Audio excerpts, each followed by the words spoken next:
In 2014, a $14 million British-American production quietly redefined what historical intelligence dramas could achieve in global cinema economics. The Imitation Game, directed by Norwegian filmmaker Morten Tyldum and financed primarily through Black Bear Pictures and Bristol Automotive, became a $233 million worldwide box office success, a 16.6 times return on investment.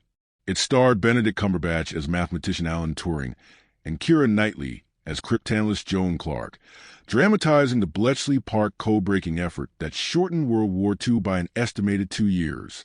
Behind the emotional narrative of social alienation and intellectual brilliance stood a finely tuned business experiment. Whether high IQ biographical storytelling could be packaged as a prestige market blockbuster. The film's production structure resembled a startup's lean launch cycle. Developed from Graham Moore's Blacklist script, it topped 2011's industry survey of unproduced screenplays. The project attracted investors who saw in Turing's story both moral gravity and commercial upside.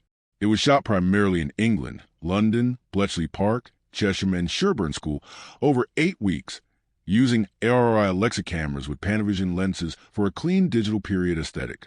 The choice saved film stock costs while allowing colorist Claus Honinghaus to grade the imagery in DaVinci Resolve a subdued wartime palette that appealed to awards voters.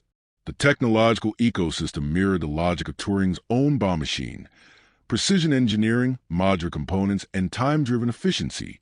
Distributed by the Weinstein Company in the U.S. and Studio Canal internationally, the release strategy followed the platform prestige model. It premiered at Telluride Film Festival on August 29, 2014, and expanded slowly into global markets through the autumn, maximizing awards visibility before the Oscar cycle. Marketing spend was estimated near $20 million, with emphasis on educational and STEM themes rather than action or spectacle. This positioned the film for dual monetization. Theatrical art house profits and long-tail licensing to schools, libraries, and streaming platforms under educational media categories, a high RPM segment due to finance tech education advertiser overlap. Within its first act, the story establishes a psychological and structural blueprint. Turing joined Britain's government code and cipher school at Bletchley Park in 1939, confronting both Nazi encryption and bureaucratic inertia. His logic-driven personality alienates him from teammates, yet his conviction that a machine could outthink human pattern analysis anchors the film's venture capital metaphor. Commander Denniston, Charles Dance, becomes a conservative investor skeptical of untested technology. Joan Clark enters as the under-acknowledged talent bridging social intelligence with analytic precision. Screenwriter Moore frames each dialogue exchange like an internal funding pitch. Turing must prove not only his algorithmic vision, but also its human scalability. By midpoint, Tyldum's direction treats each montage of spinning rotors and ticking relays as both suspense engine and balance sheet, time versus resources. Cinematographer Oscar Forrest muted lighting replicates factory floor concentration.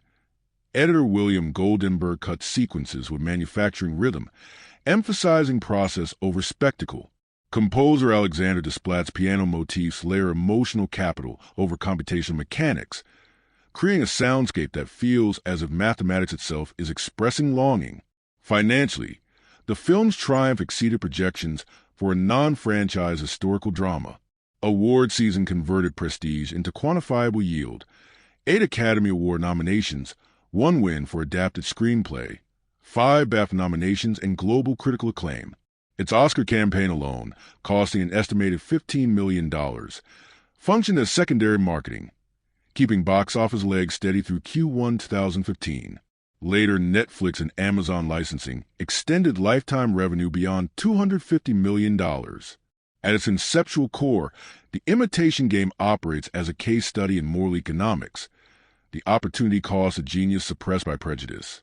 Turing's persecution under Britain's 1952 gross indecency laws became the film's ethical multiplier, turning biographical tragedy into a conversation about lost innovation. By 2014, Apple and Google had already invoked Turing's legacy in tech branding, making the film's intellectual property culturally synergistic with Silicon Valley narratives. Thus, every scene of a clacking electromechanical rotor also sold a mythology of computational progress. content perfectly optimized for high-value tech education advertisers. For all its period accuracy, the production itself mirrored startup volatility. Tyldum, transitioning from the Norwegian thriller Headhunters, took a calculated career risk directing an English-language historical biopic on a modest budget.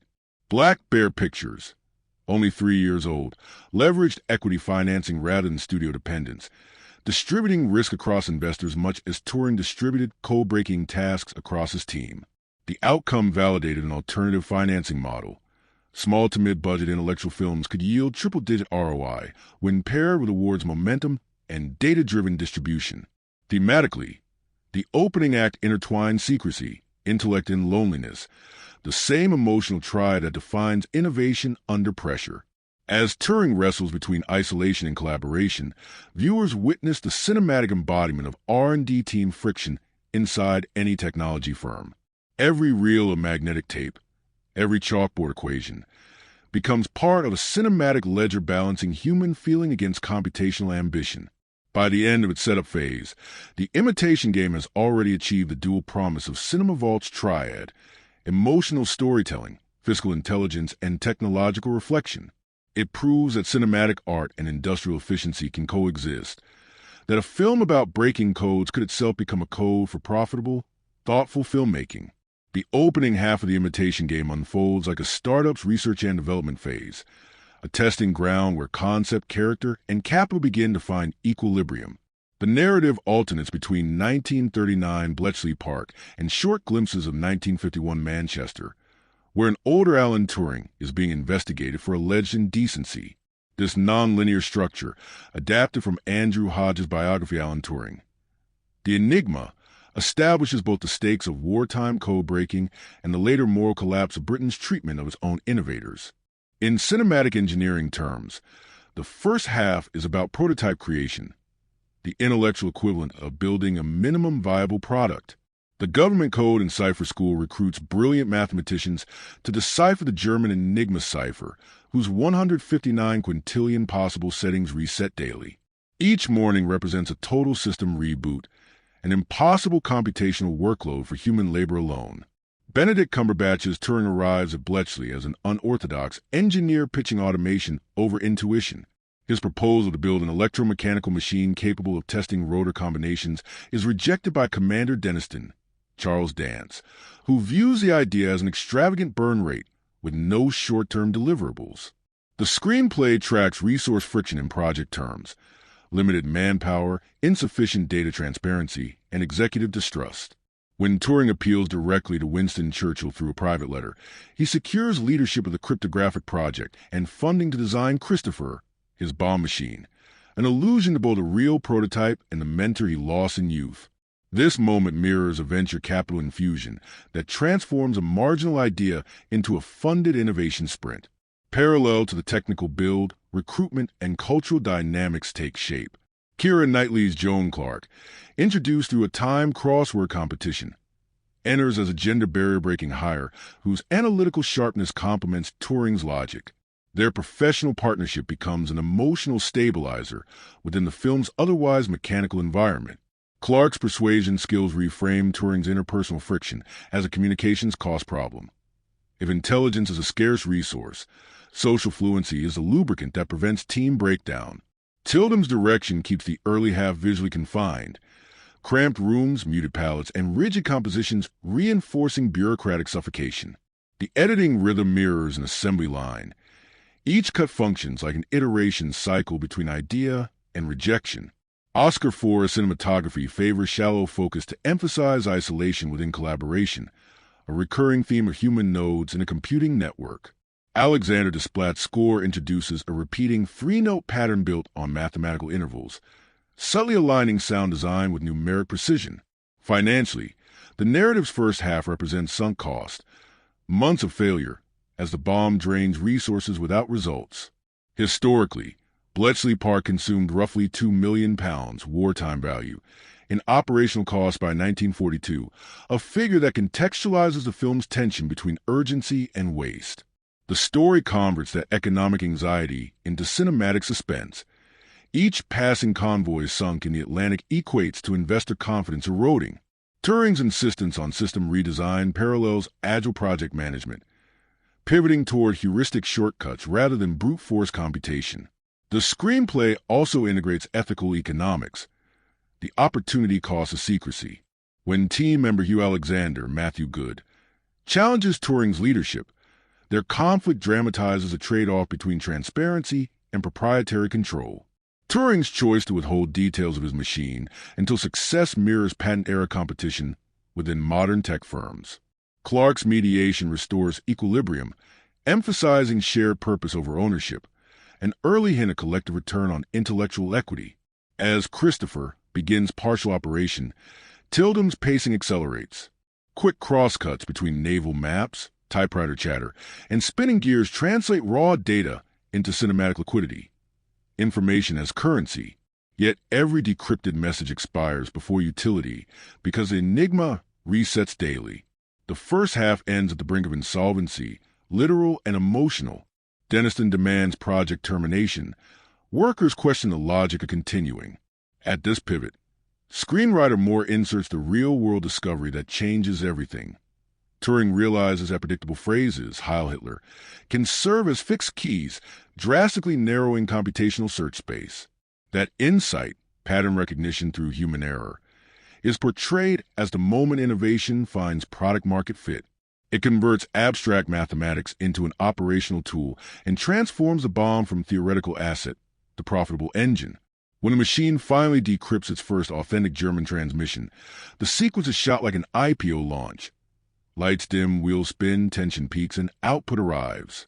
For a few seconds, silence functions as valuation, proof that investment in logic and patience can yield exponential return. By the end of the film's first half, the Imitation Game has transitioned from intellectual hypothesis to functional enterprise.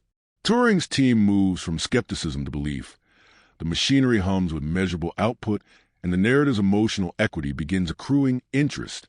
The plot's midpoint thus marks both operational success and ethical burden, setting the stage for the second-half dilemma: how to manage intelligence as a finite resource without collapsing its moral ledger. The second half of the Imitation Game begins where innovation meets ethical volatility. Having achieved decryption capability, Turing and his team face a paradox more complex than Enigma itself: the problem of information allocation. Their machine can now predict German naval movements, but using that intelligence immediately would expose the codebreaker's success and force the enemy to change their system. This moral calculus becomes a film's central economic metaphor: how to manage an asset whose full utilization would destroy its value. From a storytelling perspective, the narrative shifts from product development to market deployment, from prototype to controlled rollout. The bomb's success demands operational secrecy, forcing Turing's team to become internal regulators of their own power. Historians estimate that Bletchley's work shortened World War II by about 2 years, saving nearly 14 million lives. Yet within Tyldum's visual architecture, victory feels like austerity. Each intercepted message represents an opportunity cost in human terms, which convoys protect, which is sacrifice, decisions framed as wartime portfolio management. Benedict Cumberbatch's portrayal evolves from obsessive innovator to conflicted strategist. His speech slows, his posture stiffens as if burdened by the weight of unspent knowledge. Joan Clarke emerges as both emotional and ethical counterbalance, arguing for compassion within calculation. Their engagement, a pragmatic attempt to shield Clarke's career in a misogynistic institution, reflects mutual risk mitigation more than romance. In economic syntax, it's a protective merger designed to secure professional liquidity against social volatility. The second half also deepens the external scrutiny threatening the enterprise. Stuart Menzies' Mark Strong of MI6 embodies the government's covert operations mindset, converting decrypted intelligence into state currency. When Turing realizes that selective disclosure is itself a form of control, the film crosses from technological thriller into political allegory. The British intelligence apparatus becomes a hedge fund of secrets, each decision a calculated trade between victory probability and moral debt. Cinematically, the pacing mirrors financial cycles: acceleration during breakthroughs, contraction during bureaucratic clampdowns. The editing by William Goldenberg alternates between macro and micro scales, aerial combat footage, then close-ups of teardrops over circuit boards, reminding viewers that war, like innovation, is a composite of the mechanical and the human. The splat score replaces its early arithmetic precision with layered strings and swelling motifs, signaling emotional amortization, the cost of genius spread over time. As Allied momentum builds, the story pivots to post-war reckoning. Flash forwards to 1951, revealed Turing's arrest under Section 11 of the Criminal Law Amendment Act for gross indecency. The same government that profited from his intellect now prosecutes his identity. His security clearance revoked, he's sentenced to chemical castration, a hormonal treatment that devalues the very mind it once monetized. Historically, this sequence is accurate. Alan Turing accepted hormonal therapy over imprisonment and died in 1954 from cyanide poisoning, widely believed to be suicide. The film presents this through minimalist imagery, an apple on a bedside table, a soft dissolve rather than spectacle, letting silence hold the grief. The final sequences loop back to the machine itself, now dismantled under secrecy orders. In production economy terms, the physical destruction of Christopher symbolizes asset liquidation, classified technology written off the books despite its immeasurable yield. Joan's farewell scene delivers the film's emotional dividend. She reminds Turing that his creations saved millions, anchoring meaning in deferred human returns rather than immediate recognition. From a structural standpoint, the second half completes the ROI curve that began in Step 2. Input, research funding time, transforms into output, decoded messages, altered war trajectories, and global legacy. Yet the moral balance sheet remains unresolved. Britain gains victory but loses its most visionary analyst. The film gains commercial profit but leaves audiences questioning civilization's valuation model for genius. By its conclusion, The Imitation Game has reframed wartime cryptography as a study in governance, innovation, and empathy. The mechanical rhythms of the bomb echo the algorithmic logic that now drives our digital economies. Turing's struggle is no longer confined in 1940s Britain. It's a mirror for every modern engineer negotiating between algorithmic progress and human ethics. Alan Turing, as portrayed by Benedict Cumberbatch, functions simultaneously as a psychological study in cognitive isolation and an economic model of asymmetric value creation.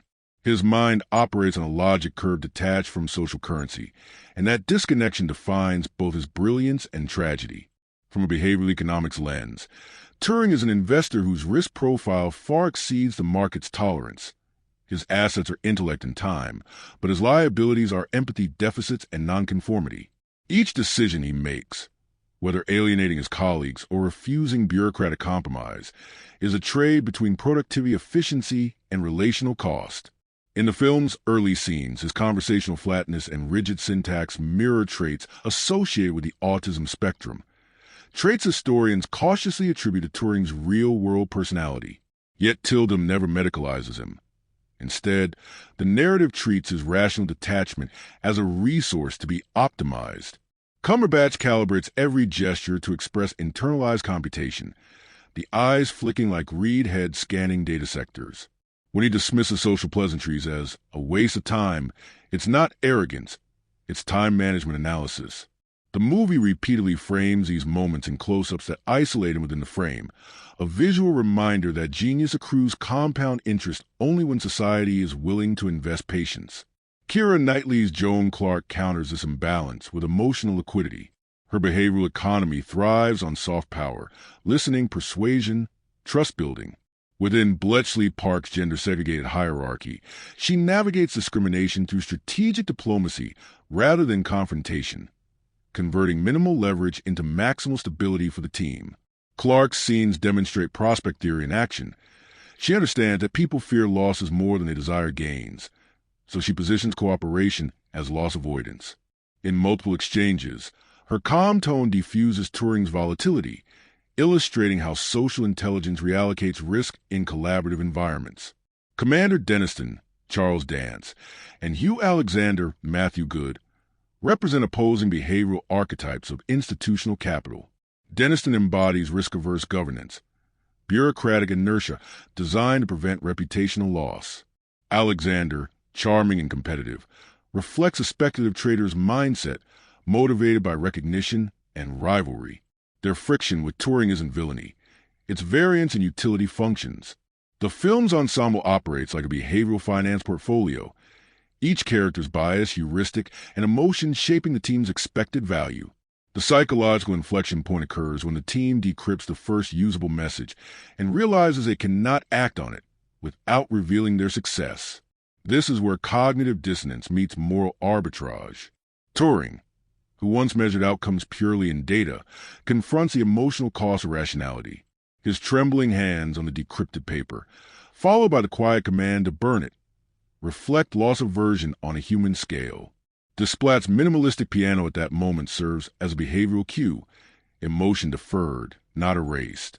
The film also explores gender and identity economics within constrained markets. Joan's value is undervalued by systemic bias. Her offer of engagement functions as an insurance policy, both characters hedging against institutional collapse. From a modern analytical perspective, their relationship exemplifies cooperative game theory, aligning strategies to maximize survival under external constraints. Even Turing's confession of homosexuality to Joan is delivered as data disclosure, an act of trust framed in logical syntax. I am a homosexual, highlighting his inability to separate vulnerability from fact. Post-war sequences turn the psychological model into an audit of human capital depreciation. The state that once exploited Turing's algorithmic efficiency now reclassifies him as moral liability. Chemical castration destroys his hormonal equilibrium, effectively liquidating the biological infrastructure that enabled his productivity. In economic metaphor, the government devalues its own intellectual asset through regulatory contradiction. Cumberbatch's final scenes, his jittery voice, the trembling attempt to finish a crossword, embody negative equity, a mind forced to service a debt it never incurred. Morten Tyldum directs these psychological degradations with clinical precision. Lighting becomes colder, frames more symmetrical, as if the world around Turing now runs on the same mechanical logic he once commanded. The viewer feels the inversion of control. The engineer reduced a machine, society behaving as automaton. This inversion fulfills the film's behavioral thesis, that the boundary between rationality and cruelty narrows when institutions quantify humans as inputs. Throughout, the acting ensemble operates under a shared behavioral equilibrium. Matthew Good's easy charisma masks insecurity. Mark Strong's MI6 agent manipulates through information asymmetry, maintaining authority via selective transparency. Each character's motivation aligns with a recognizable economic principle: scarcity, incentive, and risk tolerance. The screenplay's brilliance lies in converting complex human psychology into readable market behavior without ever stating it outright. By the end of this analysis phase, the Imitation Game presents intelligence not as IQ, but as liquidity of understanding, the capacity to translate logic into compassion before the system collapses. Turing fails that final transaction, and Britain pays interest on its cruelty decades later with his 2013 posthumous royal pardon. In behavioral economic terms, his story quantifies the cost of undervaluing moral innovation. Genius yields maximum ROI only when humanity remains solvent. When The Imitation Game entered production in the first quarter of 2013, it did so as a deliberate case study in control risk cinema economics. The budget, reported at roughly $14 million, was financed primarily by Black Bear Pictures, with supplemental investment from Bristol Automotive LLC, Norway-based Copernic Productions, and tax incentives through the UK Film Tax Relief Scheme. The goal was to engineer a self-contained prestige picture, lean, exportable, and awards-oriented, that could compete in the same profitability band once dominated by Miramax-era dramas like The King's Speech or Beautiful Mind. The cost structure itself reveals the logic of boutique studio efficiency. Principal photography lasted only 8 weeks, largely at real English heritage sites: Bletchley Park, Sherburne School, and wartime-era studios in Chesham and West London. By limiting set construction and relying on location authenticity, the production reduced overhead while gaining natural production value worth millions in art direction equivalents. Cinematographer Oscar Fora, coming off The Impossible 2012, used ARRI Alexa XT digital cameras paired with Panavision Primo lenses. Digital acquisition removed the cost of 35mm stock and lab processing, savings estimated around $400,000, while facilitating DaVinci resolved 10 color pipeline workflows that allowed dailies to be graded in camera for editorial speed.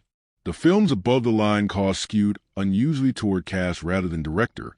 Benedict Cumberbatch, coming from Sherlock fame, commanded approximately $1.2 million, while Keira Knightley's contract added another $1 million plus back-end points. Director Morten Tyldum, making his English-language debut after Norway's Headhunters, accepted a modest $400,000 fee, trading upfront cash for exposure and profit participation. That lean leadership compensation created margin room for meticulous post-production, which spanned 5 months in London's Goldcrest Post facilities, involving editor William Goldenberg, sound mixers from Pinewood Shepperton, and composer Alexander Desplat recorded with 72-piece orchestra at Abbey Road Studios. Marketing spend has been estimated at $18 to $20 million, a figure corroborated by Variety and the Weinstein Company's award season filings. The campaign relied less on TV spots and more on academic and cultural partnerships. Screenings were hosted at MIT, Stanford, and Cambridge, promoting STEM education tie-ins that attracted institutional sponsors like Intel UK and the Alan Turing Centenary Trust. This created a rare double funnel. Theatrical audiences drawn by emotion and educators legitimizing the film as a historical resource. Two demographics rarely monetize together.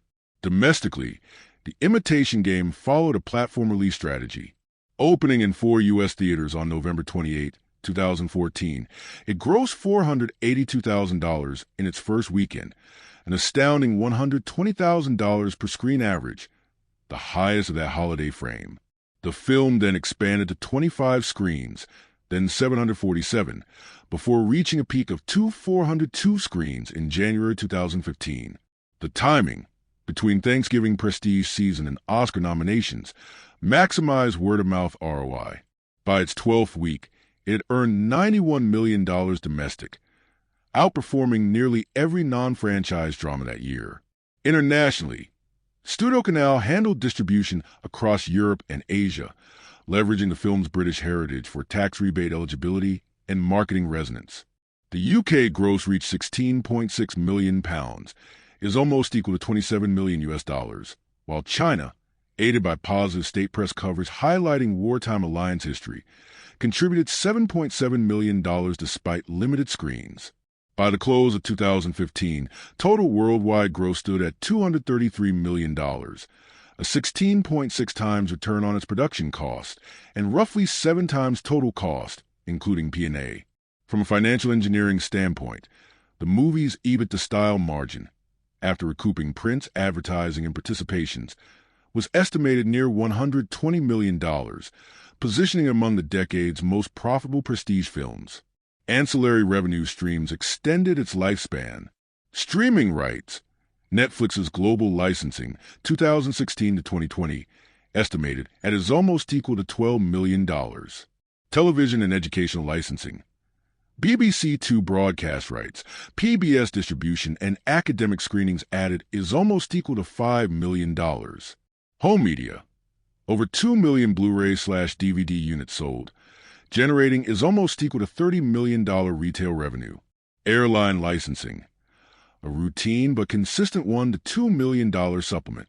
When adjusted for inflation to $2,025, The Imitation Game's total gross approximates $296 million, and its net profit near $150 million, giving an effective ROI of 950%. That level places alongside Get Out 2017 and The Blair Witch Project 1999 in terms of profit ratio, albeit in a vastly different genre. Critically, the marketing team executed an integrated prestige branding strategy rather than mass reach. The Weinstein Company capitalized based on a true genius narrative, positioning Cumberbatch's performance as Oscar-worthy before critics even screened it. Early reviews from Telluride and Toronto International Film Festival fed an award season feedback loop that generated earned media worth tens of millions in unpaid exposure. Print ads appeared not in tabloids, but in the Financial Times, The New Yorker, and Wired, a deliberate effort to align the film with intellect and technology rather than pure emotion. The 2014-15 Oscar campaign, costing around $15 million, functioned as both marketing extension and investor validation. The film secured 8 Academy Award nominations, winning Best Adapted Screenplay, plus 5 BAFTA nominations and a Golden Globe nod for Cumberbatch. Each accolade extended shelf life, adding box office weeks and raising streaming value in subsequent negotiations. The post-Oscar re-release in the U.S. added another $4 million gross, demonstrating measurable return on prestige branding. From an industrial economics perspective, the Imitation Game exemplifies what analysts call a smart mid-budget renaissance. Films made between $10 and $25 million that yield triple-digit ROI through international appeal and adult drama scarcity. The period also saw The Theory of Everything budget $15 million, gross $123 million, and Spotlight budget $20 million, gross $98 million. Within this cohort, The Imitation Game stands as a financial apex, partly due to the built-in education multiplier. Its classroom viability ensured continuous secondary licensing. The marketing creative emphasized 3 angles: mystery, mathematics, and morality. Taglines like, "The true enigma was a man who cracked the code," balanced human emotion with technological fascination, widening demographic range. Poster designed by Concept Arts employed deep-focused portraits layered with code fragments, a visual blend of intimacy and computation. Online campaigns included an interactive cipher challenge sponsored by Google UK, where users solved digital puzzles echoing Turing's logic. That gamified promotion yielded over 1.5 million user sessions globally and directly boosted digital awareness among STEM audiences. Another critical ROI driver was the film's educational afterlife. Following release, the British Science Association and Computer History Museum use it in lectures about algorithmic foundations. Its classroom circulation extended the brand into academic syllabi, a revenue stream that mainstream box office metrics rarely account for. As late as 2022, it remained licensed for streaming in 45 countries under history/technology education categories, sustaining a long-tail RPM roughly 2-3 times higher than average dramatic content due to finance tech education advertisers. In net terms, The Imitation Game proved that carefully engineered intellectual storytelling could generate blockbuster economics without explosions or franchises. Its investors demonstrated that a film can function as a self-sustaining educational asset, low volatility, high prestige, globally exportable. In the ledger of cinematic capital, it transformed a $14 million risk into a $230 million testament to efficiency, one that continues to accrue moral and financial dividends through its digital immortality. If The Imitation Game were a machine, its engineering blueprint would read like the schematic of the bomb itself: precise, elegant, and quietly revolutionary. The filmmaking technology behind the project was designed for efficiency and control rather than spectacle. With a modest budget and limited production window, director Morten Tyldum and cinematographer Oscar Fora had to innovate within constraints, turning digital tools into psychological instruments. Every pixel, lens choice, and data workflow served the same objective that guided Alan Turing's own invention: maximize output while minimizing noise. Principal photography began on September 15, 2013, and wrapped by November 11th, giving the production only 8 weeks to capture 1940s England with authenticity. Fora opted for ARRI Alexa XT Plus cameras, recording in ARRI format at 3.4K, paired with Panavision Primo and ultra-speed lenses. This configuration offered cinematic depth while remaining adaptable to tight spaces within heritage locations such as Bletchley Park and Sherborne School. Unlike most period films that rely on heavy grading to achieve vintage warmth, The Imitation Game pursued what colorist Claus Honinghaus called analytical warmth, a digital texture that evoked mid-20th century analog precision without surrendering to nostalgia. The Alexa XT's 14-stop dynamic range allowed Fora to capture the overcast grayness of the English countryside without crushing shadow detail, critical for a film where tone and secrecy dominate. He employed subtle lens diffusion filters to flatten highlights, giving faces a luminous softness reminiscent of early Technicolor dramas.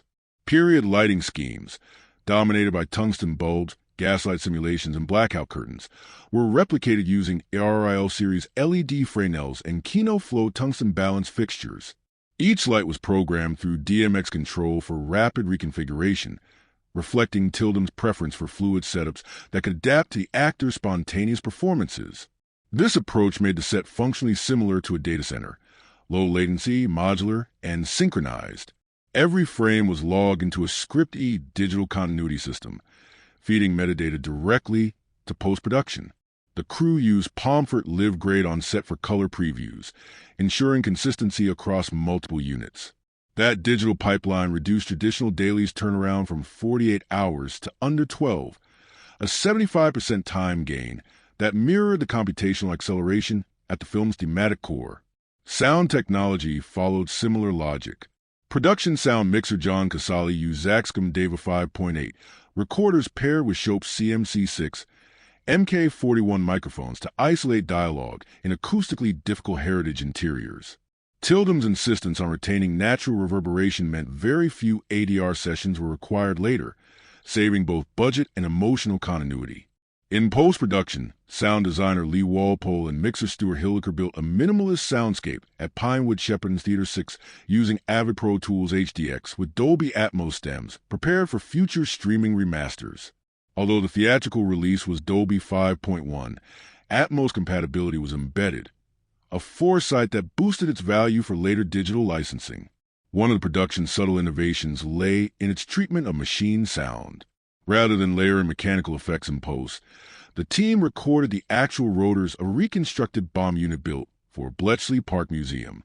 These recordings, made using Neumann KM184 mics placed at specific distances, were digitally processed into harmonic loops that composer Alexander Desplat then wove into his score. The resulting auditory fusion, part rhythm, part melody, mirrored Turing's own fusion of human logic and mechanical rhythm. Editing, handled by William Goldenberg, Argo 0 Dark 30, was executed on Avid Media Composer 7. Goldenberg's workflow relied on DNxHD 115 proxies stored on an ISIS 5000 shared server, allowing the team to edit continuously while ingesting new footage.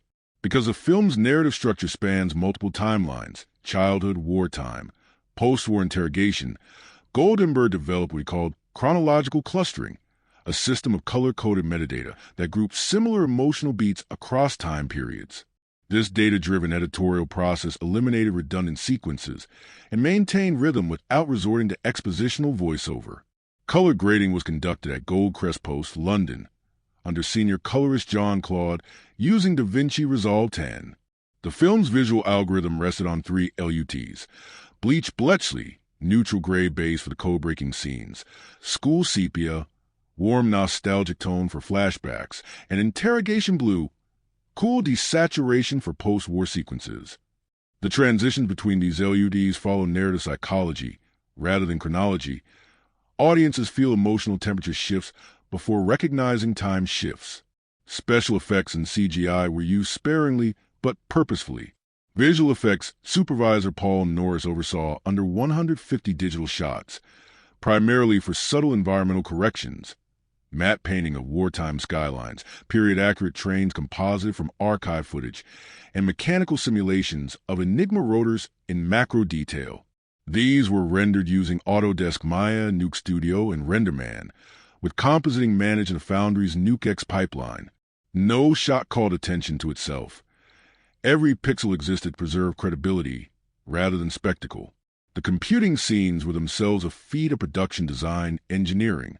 Production designer Maria Jerkovic collaborated with the National Museum of Computing to build a functioning bomb replica using period schematics.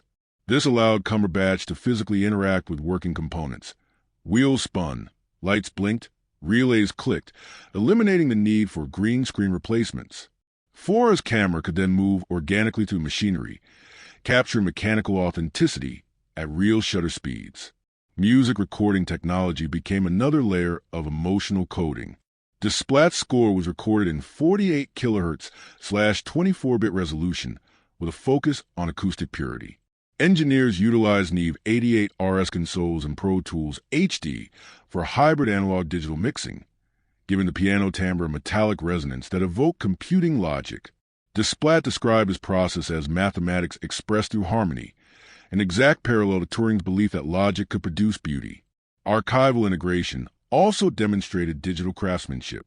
The film includes authentic wartime footage blended seamlessly with new material. The VFX team stabilized and rescanned 16mm archival reels at 2K resolution, matching them to the Alexa footage via grain emulation in Film Convert Pro. This method avoided artificial filters and preserved documentary fidelity, aligning the aesthetic with modern 4K streaming standards years ahead of release. From an innovation management viewpoint, the Imitation Game represented an emerging production philosophy of the 2010s. Digitally minimal yet computationally intelligent, it exploited the precision of data workflows without the excessive digital excess. The crew's collaborative tools, Shotgun for asset tracking, PIX for secure dailies, and cloud-based call sheets reflected the increasing convergence of film and software development. Tyldum later noted that the experience felt less like making a film and more like programming emotion. This digital efficiency translated into tangible economic gains. Faster dailies meant fewer reshoots. Accurate metadata meant smoother localization. When the film was sold to international distributors, the presence of well-documented camera and sound data accelerated dubbing and subtitling, reducing post-delivery costs by nearly 30%.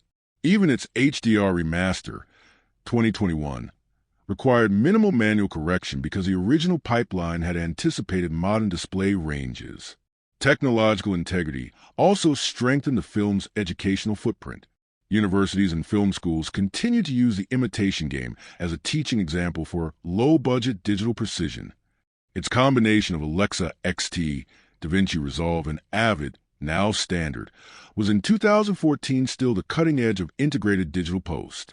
By embedding technological literacy inside historical storytelling, the film quietly demonstrated how mid-budget productions could achieve archival durability and visual sophistication without industrial bloat. In sum, the Imitation Game's technological identity mirrors Alan Turing's philosophy, clarity through complexity reduction. Where other war dramas drown in scale, this one thrives in computation.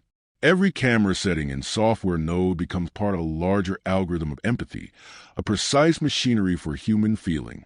If filmmaking is a manufacturing process, then the Imitation Game represents a masterclass in just-in-time production. Every managerial decision, from scheduling to crew structure, mirrored Alan Turing's own logic of optimization, break complex systems into modular, solvable parts. The film was produced under Black Bear Pictures, founded by Teddy Schwartzman in 2011, with Ian Canning and Nora Grossman joining as producing partners. Together, they built an operational model that resembled a venture accelerator more than a traditional studio. Their guiding principle: minimize overhead, maximize creative autonomy, and execute within an 8-week principal photography cycle.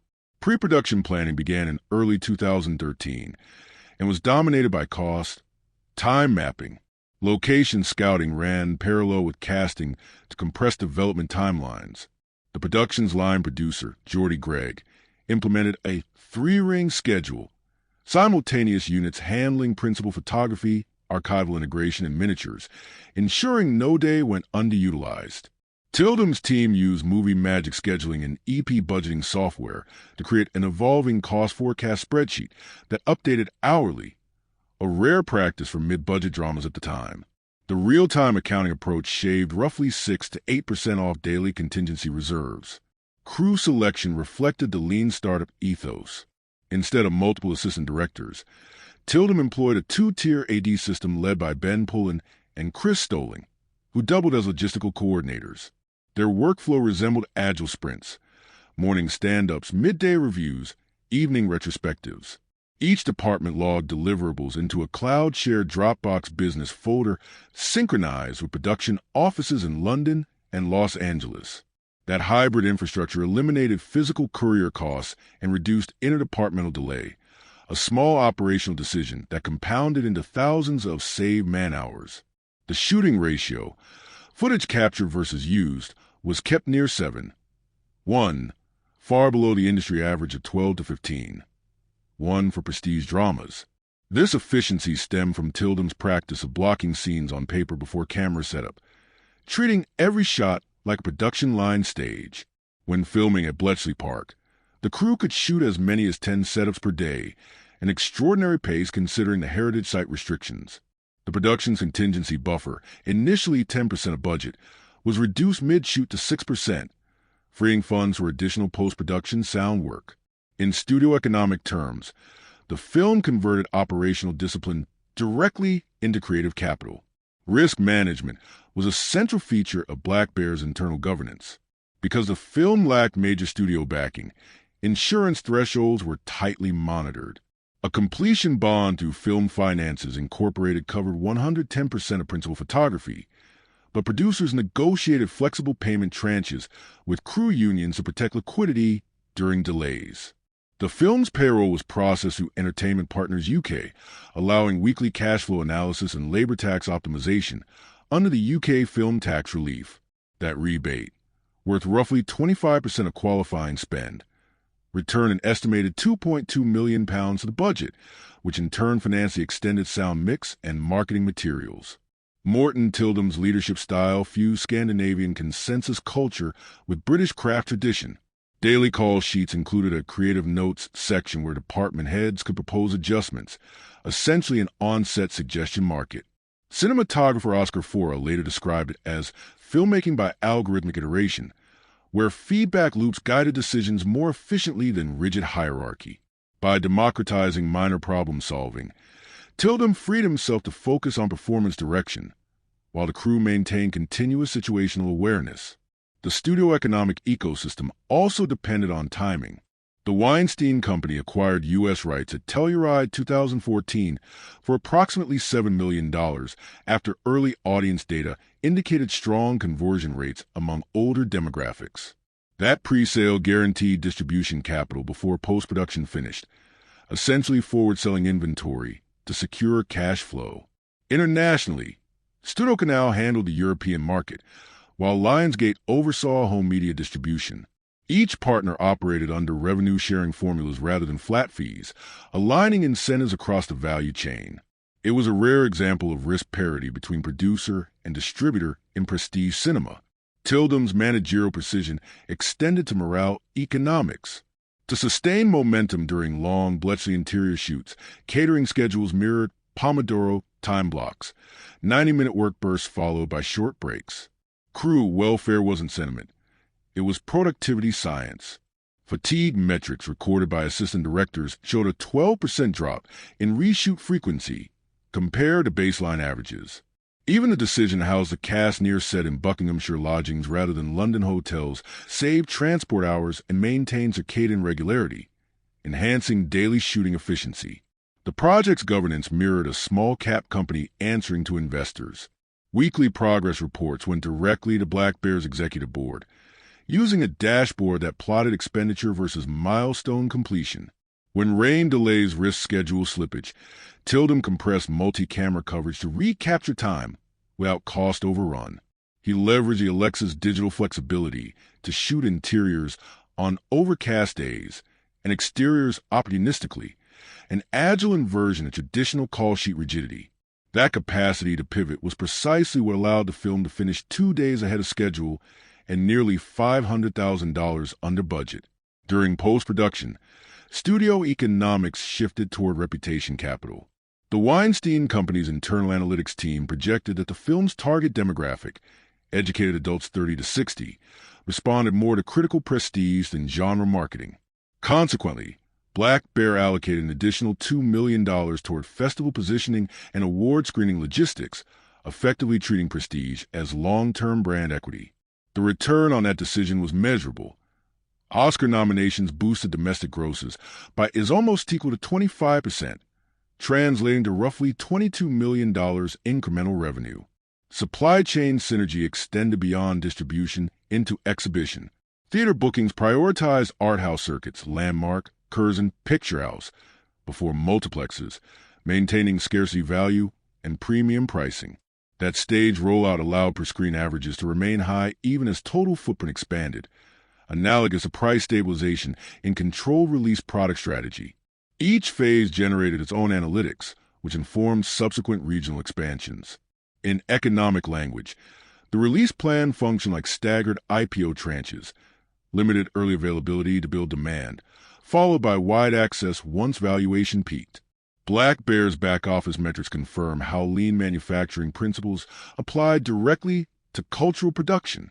Payroll efficiency, equipment reuse, and location consolidation all contributed to a final cost per finished minute of approximately $155,000, compared with $280,000 for similar prestige films.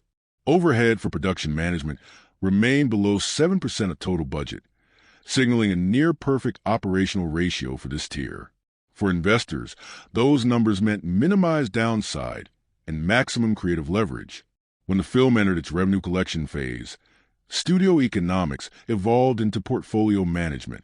Ancillary rights, airlines, educational licensing, streaming were staggered deliberately to smooth long-term cash inflow.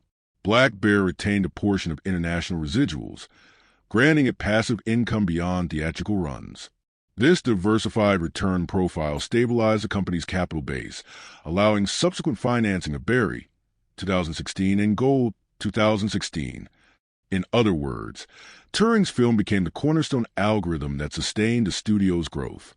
Operationally, the Imitation Game demonstrates how discipline can be aesthetic.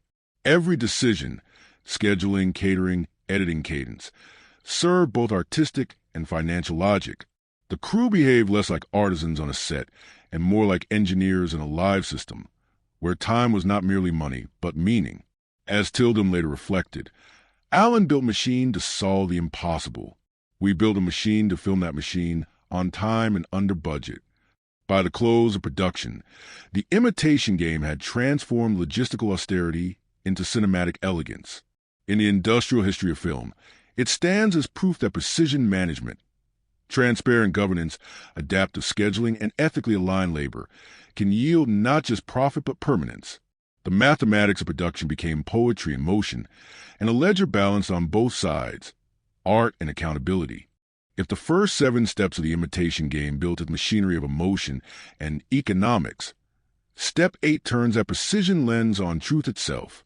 As with all prestige biographical dramas, the film sits in the tense middle ground between documentary integrity and narrative compression. Its historical and scientific fidelity, while strong in spirit, is shaped by the grammar of cinema, the need to compress decades of research, bureaucracy, and secrecy into a 2-hour emotional equation. At the factual core lies Alan Turing, 1912 to 1954, the British mathematician whose real-world achievements form the foundation of modern computing and cryptanalysis. Historically, Turing did lead a section of the government code and cipher school, GC and CS, at Bletchley Park during World War II.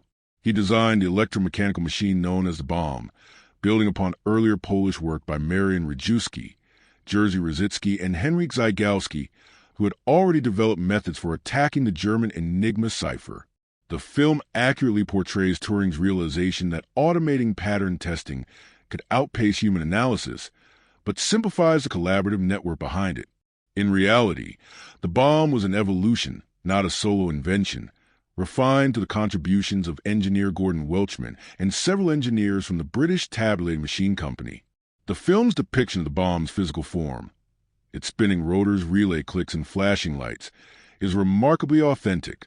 Production designer Maria Jerkovic consulted the National Museum of Computing to reconstruct a working model using original blueprints, and these mechanical details match historical documentation. However, the narrative timing is condensed. The movie implies Turing single-handedly conceptualized and built the device within months, whereas in reality, the first bomb, codenamed Victory, became operational in March 1940, after months of joint engineering work. By the end of the war, around 200 bombs were operating across Britain, staffed primarily by WRNS, Women's Royal Naval Service, operators, a scale the film does not fully show. The mathematical principles behind the bomb's function are portrayed with simplified clarity. Enigma used 3 to 5 rotors to permute letters through electrical circuits, each rotor setting change daily, producing approximately 159 quintillion possible combinations. The bomb's logic exploited cribs, predictable words like Heil Hitler, to eliminate impossible rotor positions. The film's visualization of Turing discovering this technique at a pub is dramatized but conceptually sound. Cryptanalysts indeed relied on linguistic redundancy as statistical leverage. The moment when the team realizes they must conceal successful decrypts to avoid alerting the Germans aligns with historical policy. Intelligence from Bletchley was distributed through the Ultra Network and selectively used to disguise the source. One of the film's strongest factual achievements is a portrayal of the moral paradox of secrecy. Historians confirm that Bletchley Park's analysts often knew the location of imminent German attacks, but could not act without risking the larger operation.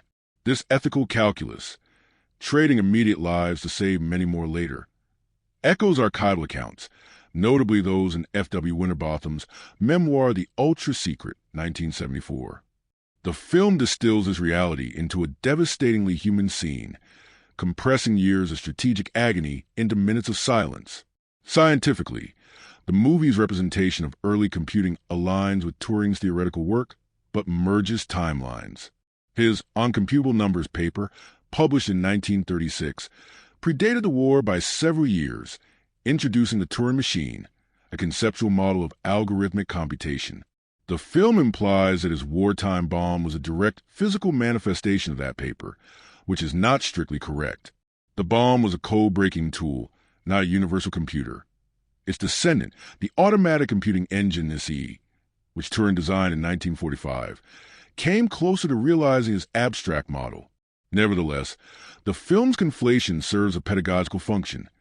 It teaches audiences that the roots of digital logic lie in the crucible of wartime necessity. Where the Imitation Game diverges most sharply from history is in character compression and dramatization. Commander Alastair Denniston, played by Charles Dance as authoritarian and obstructive, was in truth a complex administrator who supported Bletchley's operations even amid internal friction.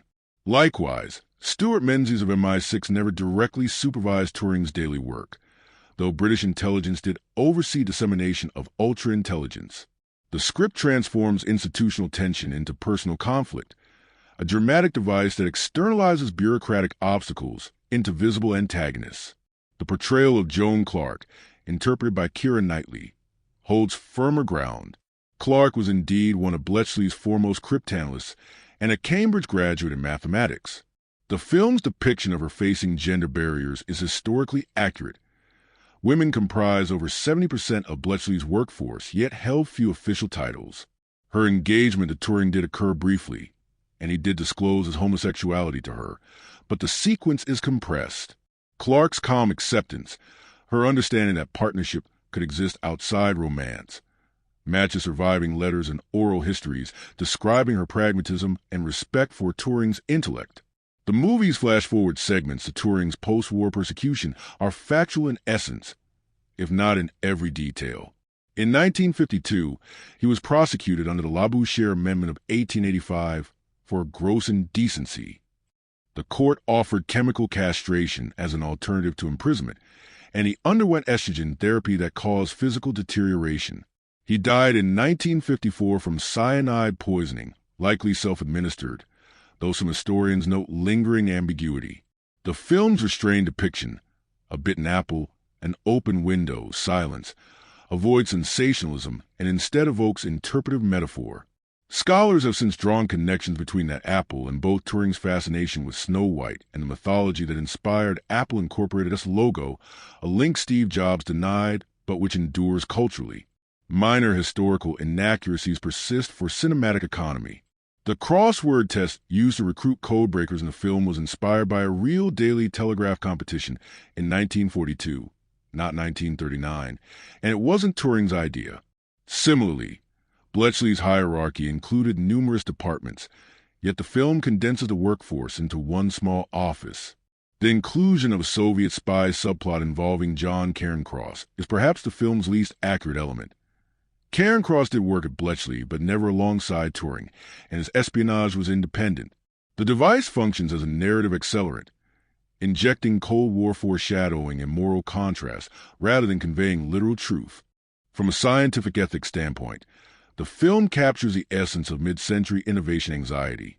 Turing's pursuit of machine intelligence anticipated philosophical debates still active today. Can logic reproduce consciousness? Can computation simulate morality?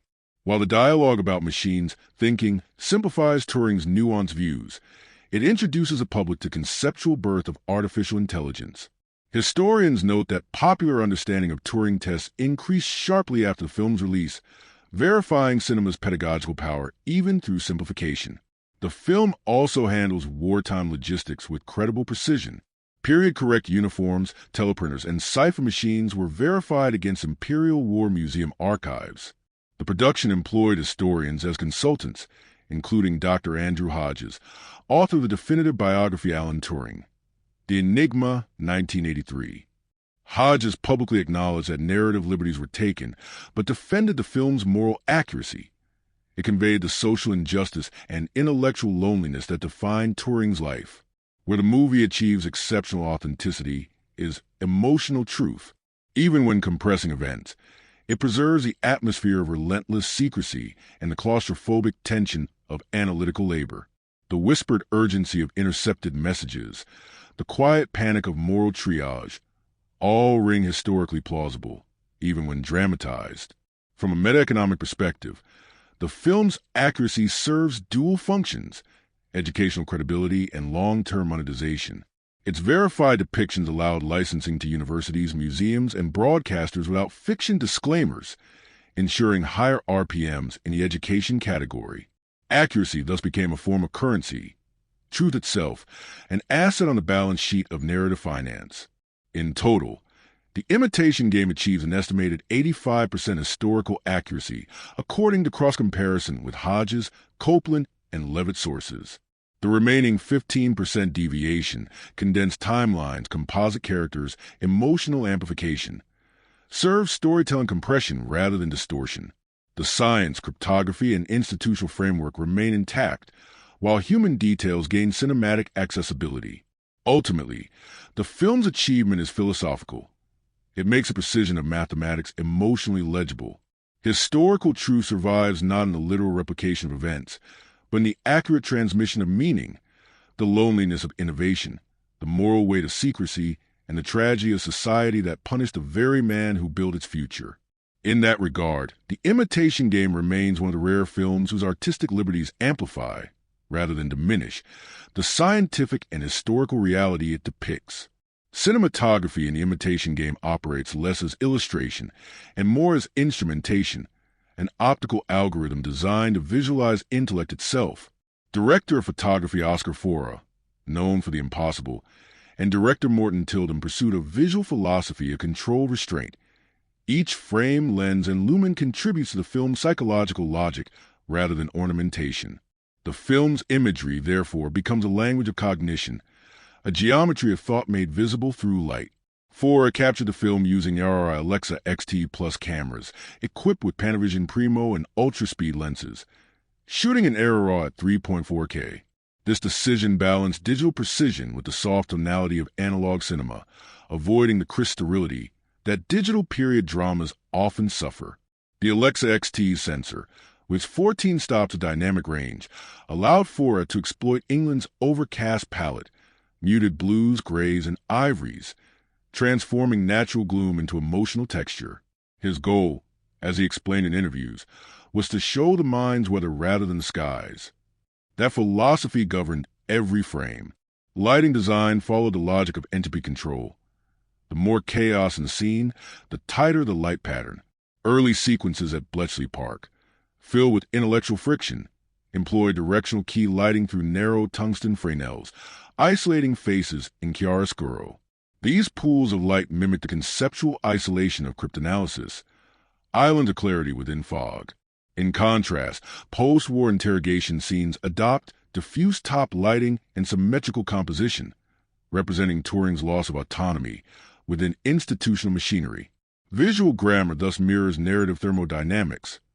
Freedom equals asymmetry. Conformity equals balance. Fora's color design relied heavily on Da Vinci, Resolve 10 grading under colorist John Claude. The grade used 3 primary LUT families, informally labeled Cipher Cold, Cambridge Warm, and Aftermath Gray. Cipher code, used for most Bletchley interiors, emphasized teal shadows and desaturated midtones, evoking both metallic machinery and psychological isolation.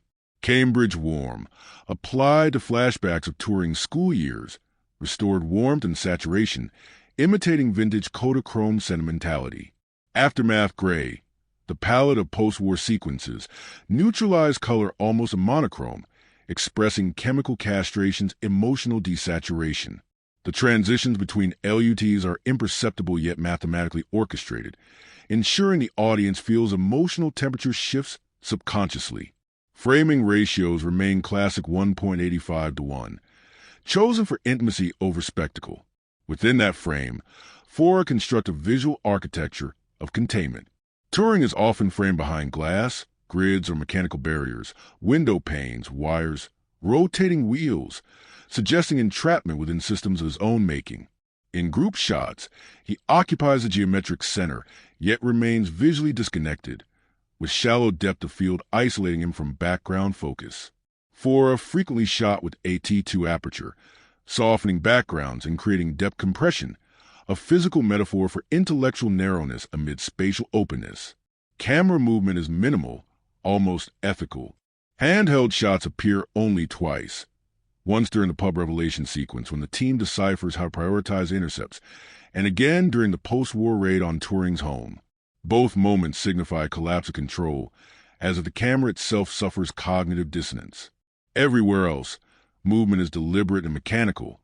Dolly tracks, pan heads, crane lifts, motions that replicate the bomb's precise rotations. Even montage is edited to the rhythm of rotor clicks, embedding mechanical rhythm into human behavior. Cinematography also extends into the realm of optical psychology. Fora employs high contrast ratios to externalize cognitive hierarchy. Those who understand less exist in shadow. Those who perceive truth are lit cleanly. Commander Denniston, Charles Dance, is frequently filmed with underlighting from desk lamps, emphasizing suspicion and authority. Joan Clark's Keira Knightley, scenes glow with soft-edge lighting from the window side, reflecting her role as emotional equilibrium in a world of logical extremity. Even props become light instruments. The Enigma machine's lamps flicker across faces like binary code, illuminating moral ambiguity. Visual composition follows principles of Euclidean precision. Fora and Tyldum storyboard every frame using geometric overlays. Triangles for power dynamics, circles for trust, and lines for isolation. The most recurring motif is the central axis shot, where Turing faces directly toward the lens, surrounded by symmetry. These moments are arresting. The camera becomes an interrogation machine, testing whether emotion can be decrypted from logic. Fora's lens choice amplifies this. 50mm and 75mm primes dominate, producing human-like perspective without distortion. The aesthetic restraint enhances narrative intelligence. The camera observes rather than judges. Lighting setups often exploited the reflective surfaces of wartime machinery. Instead of traditional fill lights, Fora bounced illumination off metal walls and code wheels, allowing mechanical texture to modulate brightness. This subtle interplay creates visual echoes, a phenomenon resembling data feedback. Each reflection carries symbolic weight. Turing's world literally glows with the light of computation. The gleam of copper wires and polished gears operates as visual punctuation, reminding viewers that intelligence in this story is both luminous and lonely. Fora's visual engineering also integrated optical realism through in-camera effects rather than post-digital enhancement. For instance, to simulate the bomb's inner workings, macro lenses captured real electromagnetic sparks and spinning rotors. Motion was slowed using 48 frames per second overcranking, lending mechanical grace to the process. Rather than CGI overlays, Tyldum preferred authentic optical feedback, refractions, bokeh distortions, and lens flares, created naturally by the physical build. This commitment to authenticity paralleled Turing's own rejection of illusion. Truth must emerge from precision. In terms of exposure philosophy, Fora adhered to the negative space rule. Frame darkness as information. Shadow occupies nearly 30% of the average frame area, producing visual density that guides audience focus. Night sequences, graded with crushed blacks around RGB 15 to 20, emulate gas lamp diffusion characteristic of 1940 cinematography. Yet digital flexibility allowed retention of micro-contrast within those shadows, sustaining modern clarity without betraying period realism. It's visual engineering at the level of spectral data, art designed for both the eye and the histogram. Optical design also reinforces temporal duality. Flashbacks to Turing's youth use shallow focus, warmer Kelvin temperatures, is almost equal to 5600K, and slow dissolves, visually translating nostalgia into soft light diffusion. Wartime sequences, by contrast, stabilize around 4300K with tighter focus and crisper edges. Post-war scenes drop toward 3800K, verging on cold fluorescence. The Kelvin shift mirrors human entropy, a subtle visual descent from warmth to sterility, from boyhood wonder to bureaucratic extinction. The film's optical rhythm operates like musical phrasing. Scene lengths follow a visual metronome. 2-second average shot length for dialogue, 6-second average for observational sequences, and abrupt cuts under 1 second for mechanical montage. These metrics synchronize visual tempo with Alexander Desplat's score. When the bombe spins, cuts align with piano arpeggios. When silence falls, static compositions dominate. Fora transforms a visual frame into a musical staff, orchestrating emotion through spatial frequency. Visual engineering extended into exhibition preparation. The final digital intermediate was mastered in 2K DCP and later remastered for 4K HDR home release using Dolby Vision. The HDR upgrade preserved highlight roll-off intentionally gentle, with peak luminance capped around 700 nits to maintain cinematic softness. Even in technical translation, the team preserved the integrity of its optical grammar. No blown whites, no artificial contrast, no algorithmic exaggeration. Perhaps the most profound achievement of the Imitation Game cinematography is its ability to translate cognition into composition. Every frame feels algorithmic, yet emotional, proof that geometry can convey empathy. The film's visual engineering aligns perfectly with its thematic core. Information is beauty, logic is art. Turing's world is not illuminated by sunlight, but by comprehension. Every photon behaves like an idea struggling to be understood. In the lineage of visual storytelling, The Imitation Game stands beside The King's Speech and A Beautiful Mind as a masterclass in intellectual cinematography, where camera physics and human psychology become one system. It does not overwhelm the viewer with spectacle, but seduces with symmetry, inviting us to decode the light itself. Through Oscar Fora's lens, genius ceases to be abstract. It becomes visible, measurable, and heartbreakingly human. Sound in The Imitation Game does not merely accompany the image. It decodes it. Composer Alexander Desplat and sound designers Lee Walpole and Stuart Hilliker built an acoustic architecture that mirrors the logic of Alan Turing's world. Repetition, calculation, and suppressed emotion. Every hum, click, and tremor functions as both musical note and mathematical symbol, fusing auditory and intellectual dimensions of the narrative. Desplat's score, recorded at Abbey Road Studios with the London Symphony Orchestra, uses restrained orchestration, predominantly piano, celesta, harp, and muted strings, to embody Turing's interior landscape. The piano becomes the film's primary instrument not for romance, but for computation. Percussive yet intimate, its rhythm evokes the rotating drums of the bombe. Desplat often writes in asymmetric meters, May 8, 7 out of 8, creating subtle rhythmic unease that mirrors the tension between logic and humanity. These time signatures feel almost algorithmic, a direct reflection of Turing's recursive thinking patterns. The result is a score that thinks rather than merely emotes. Recording sessions were engineered by Peter Cobbin using a Neve 88R's analog console and captured digitally in 48 kHz/24 bit Pro Tools HD. Desplat employed a minimalist microarray, 4 Decatree condensers for spatial depth, augmented by ribbon microphones for warmth. The balance between analog and digital sources symbolized the film's central duality, emotion encoded in precision. Desplat avoided synthetic instruments, relying solely on acoustic timbres to maintain historical authenticity. Yet through layering and compression, those natural tones acquire a modern, almost mechanical pulse.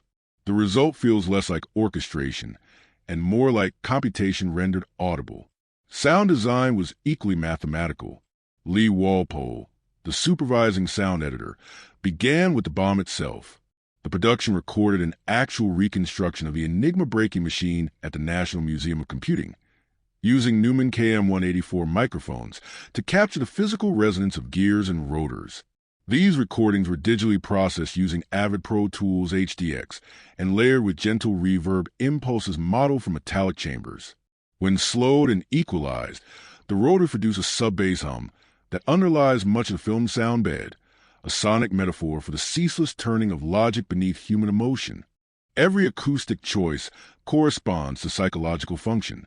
Dialogue scenes within Bletchley Park are mixed with near-field intimacy. The air feels dense, as though sound itself must travel through secrecy. In contrast, outdoor shots open the soundscape: crickets, distant aircraft, ambient wind, conveying fleeting liberation. Walpole called this the pressure-release architecture. Every sonic compression demands an eventual exhalation. The effect, though imperceptible, manipulates viewer physiology. Audiences breathe differently as the sound narrows and expands, synchronizing empathy with acoustic design. Re-recording mixer Stuart Hilliker implemented a hybrid mixing environment at Pinewoods Theater 6, working in Dolby 5.1, but pre-building Dolby Atmos stems for future remasters. He described the mix as built like a cipher. Frequencies interlock rather than layer. Dialogue occupies a mid-frequency band around 1 to 2 kHz, while machinery resides in low-mid registers, and the score inhabits high mids and treble. This spectral separation ensures clarity within complexity, an auditory analog to Turing's pursuit of signal within noise.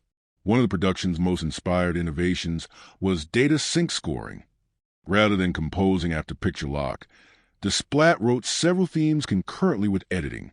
William Goldenberg's rough cuts were fed into a tempo mapping system inside Pro Tools, allowing musical motifs to align with rotor spins and keyboard taps at frame accuracy. When Cumberbatch presses Enigma keys, the percussive strikes often sync to score tempo, not coincidence but coded design. Sound editing thus becomes visual mathematics. Rhythm equals narrative comprehension. Desplat structured the score around 3 thematic cores: Alan, Christopher, and Bletchley. Alan employs solo piano motifs in E minor, minimal, introspective, unresolved, capturing precision and isolation of intellect. Christopher introduces a delicate harp and celesta dialogue representing childhood affection and nostalgia. It modulates between major and minor without cadence, mirroring memory's fragility. Bletchley uses rhythmic string ostinatos to reflect collective labor and mechanical repetition. These motifs interweave like encrypted messages. Their harmonic intersections correspond to Turing's emotional breakthroughs, producing what Desplat called counterpoint empathy. For instance, when the bomb first succeeds, all 3 motifs converge into a rare harmonic resolution, a moment of human synthesis within mechanical order. Sound design also extends to silence, perhaps the film's most potent frequency. Tyldum frequently cuts all ambient sound at emotional inflection points. Turing's Confession, Clarke's Farewell, his chemical therapy aftermath. Silence here is not absence but negative data, a sonic zero that makes surrounding information meaningful. In engineering terms, silence functions as phase inversion. In emotional terms, it's grief quantified. Foley work, supervised by Andrea King, achieved authenticity through analog experimentation. Rather than synthesizing mechanical noises, Foley artists built miniature rotor rigs and recorded them at varying speeds, layering real metallic friction. For typing sounds, period-correct imperial typewriters were mic'd with lavaliers to emphasize mechanical tactility. Even clothing rustle, wool coats, tweed jackets, was captured to maintain historical texture. These micro-details produce what sound theorists call acoustic verisimilitude, the unconscious sense that history itself can be heard. In post, Hilliker and Desplat collaborated through iterative mixing sessions, balancing the psychological with the musical. They developed a frequency sculpting method called emotional EQ, carving space around dialogue whenever the score risked overpowering performance. For example, during Cumberbatch's monologue about "sometimes it's the people no one imagines anything of," the piano's high frequencies are gently rolled off at 6 kHz, allowing his voice to occupy the sonic spotlight without muting the music entirely. This approach transformed equalization into storytelling. Scientific authenticity even extended to acoustic research. Sound editors referenced declassified recordings of real Enigma transmissions from the Imperial War Museum archives, using them to texture radio static in the film. Those bursts of Morse-like chatter are historically precise. They replicate German naval communication frequencies around 5 MHz. The team recreated the compression artifacts of 1940s radio tubes using plugins like Waves J37 tape saturation and UAD Fairchild 670. The effect grounds a film in tangible sonic archaeology. Financially, the music production was an exercise in lean excellence. The entire score cost roughly $1.2 million, including orchestra sessions, mixing, and licensing, modest compared with typical $3 to $4 million budgets for comparable prestige films. Desplat's dual recording of 5.1 in stereo masters eliminated future remix costs, and the OST's release under Sony Classical generated steady post-release revenue. Streaming and digital album sales surpassed 100,000 units worldwide by 2016, providing an ancillary ROI of approximately $700,000. In media economics, that makes the Imitation Game soundtrack one of the few to turn direct profit independent of the film's box office. Artistically, the integration of sound and image transforms listening into cognition. The Bombe's hum blends with Desplat's harmonic rhythm. Machine noise modulates into melody. The sound design literalizes Turing's belief that intelligence emerges from pattern recognition. The audience begins to think in sound, anticipating rotor clicks as emotional punctuation. This merging of auditory design and narrative function stands as one of the most sophisticated acoustic achievements in modern historical cinema. At a structural level, the soundtrack's final cue, Alan Turing's Legacy, closes a loop with a simple, unresolved cadence. The leading tone left hanging. Musically, it denies closure. Emotionally, it demands remembrance. The final note fades into silence at precisely 4 kHz, the same frequency range as human speech consonants, a subtle reminder that the voice of genius lingers just beyond comprehension. In total, the Imitation Game sound architecture exemplifies technological humanism. It applies the precision of engineering to the tenderness of emotion, building a sonic cipher that bridges intellect and empathy. Every frequency carries narrative intent. Every silence bears moral gravity. Through sound, the film teaches us what Turing himself believed. That logic, when listened to closely enough, can sound like love.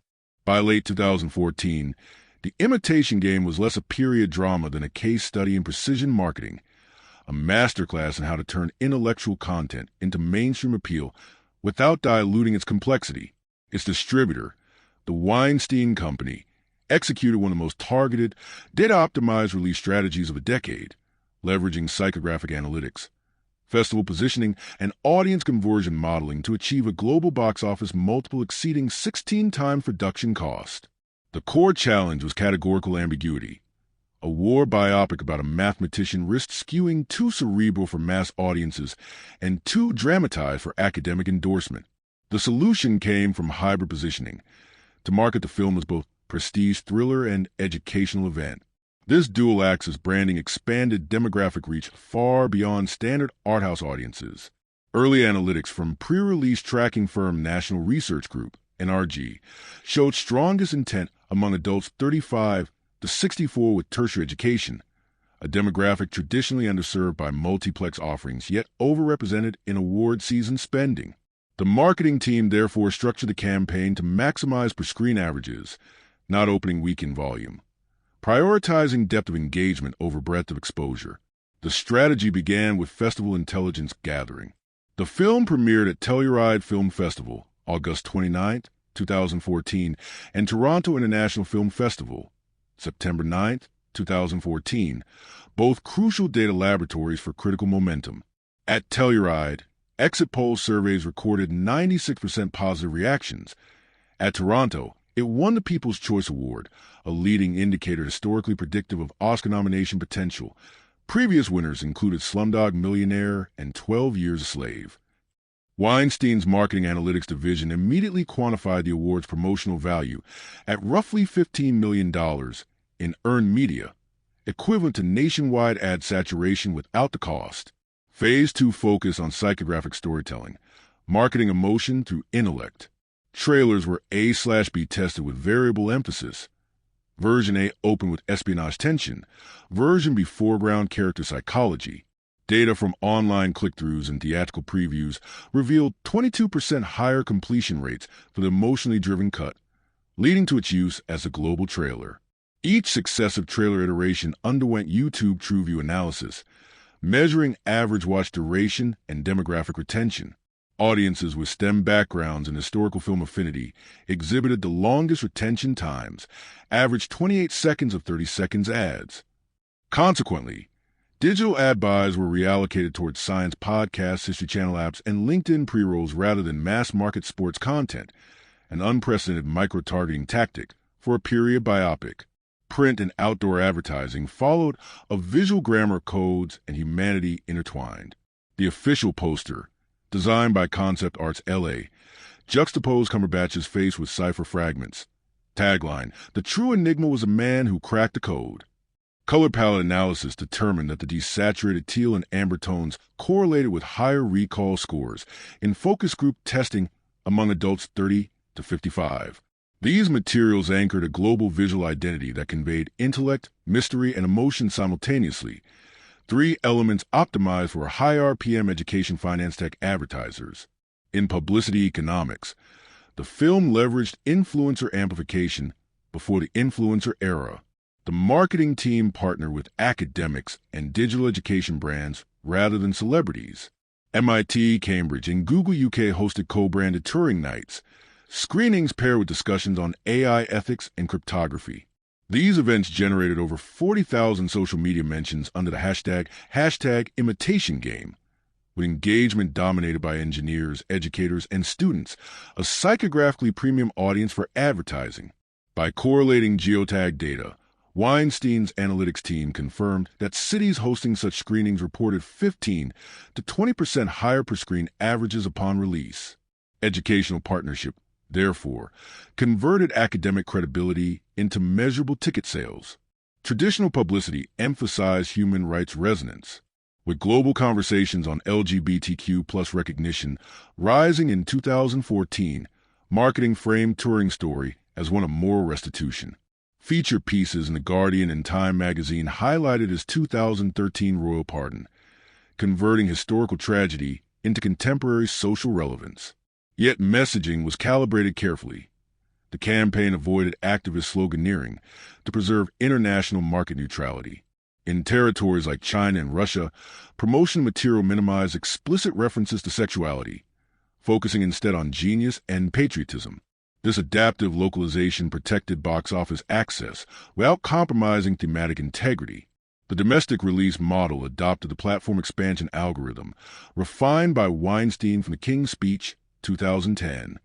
Opening on 4 screens in New York and Los Angeles, the film achieved a $120,000 per screen average, the year's highest. Expansion followed predictive analytics. Each geographic rollout, triggered only after prior regions, sustained 80% of initial occupancy. This controlled diffusion created artificial scarcity, the cinematic equivalent of limited edition economics. By January 2015, The Imitation Game had expanded to 402 theaters while still posting a strong $3.900 per screen average, outperforming many blockbusters in revenue efficiency. Social media analytics further validated the hybrid strategy. According to Listen First Media, the film's Facebook page achieved a 7.5% engagement rate, nearly triple the drama average. Sentiment analysis of 600,000 online comments indicated 83% positive or highly positive reactions, with inspirational, intelligent, and heartbreaking as top descriptors. Twitter engagement peaked during Oscar nominations week, with hashtag Imitation Game trending globally for 18 hours, generating $3 million equivalent in unpaid visibility. Demographic segmentation revealed 61% female engagement, confirming Knightley's cross-market draw and justified her prominence in campaign imagery. Awards campaigning functioned as the film's third marketing phase, essentially a high-visibility relaunch under prestige optics. The Weinstein Company spent approximately $15 million on, for your consideration, advertisements across trade publications, award screenings, and member mailers. These investments weren't vanity. They translated directly into long-tail revenue. Analysis of post-nomination box office spikes showed a 26% increase in weekly grosses after the Academy nominations, adding roughly $22 million to domestic totals. Award exposure also inflated downstream revenue. Netflix's streaming license cost rose 18% following Oscar wins. Internationally, Studio Canal and local partners replicated the intelligent drama strategy. In France, taglines emphasized philosophical brilliance. In Japan, marketing focused on perseverance and innovation, aligning with cultural reverence for disciplined genius. The campaign's modular adaptability exemplified globalization best practice. One narrative, infinite accents. Market analytics confirmed that localized materials increased average territory ROI by 11%. The aggregate international campaign spend, around $25 million, yielded a cumulative $143 million overseas gross, an enviable 5.7 times marketing-to-return ratio. Audience analytics post-release revealed deeper insight. Exit polls by CinemaScore awarded an A, correlating with strong word-of-mouth longevity. Surveys identified four primary motivation clusters. 1. Admiration for Cumberbatch. 2. Interest in historical intelligence. 3. Human rights empathy. And 4. Educational curiosity. Each of these corresponded to distinct advertising verticals. Entertainment, history, wellness, and education. Exactly the high RPM category Cinema Vault prioritizes.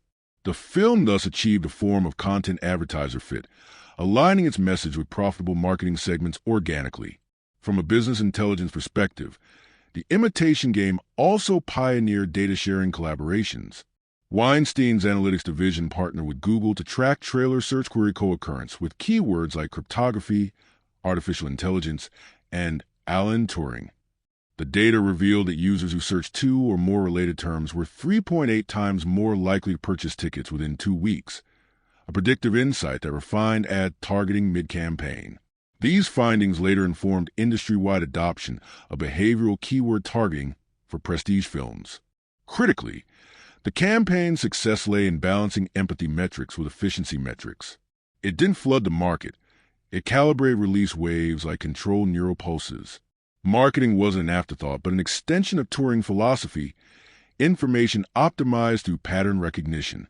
The audience itself became an algorithm, segmented, tested, refined. By the end of its run, the Imitation Game's marketing cost per acquired viewer was estimated at 83 cents, extraordinarily low for a drama of its scale. Ultimately, the film's marketing triumph resides in its intellectual honesty, its sole complexity as excitement, mathematics as emotion, history as suspense, and did so using the very data logic its protagonist invented. In merging human story with analytic precision, the Imitation Game didn't just market a movie. It demonstrated that intellect, when properly messaged, can outperform spectacle in the global marketplace. When the Imitation Game premiered, it entered the critical ecosystem like an elegantly encoded message, understated yet impossible to ignore. It was a film built for two audiences, those who read emotion and those who read data. Its reception proved that intelligence could be box office currency when packaged with moral warmth.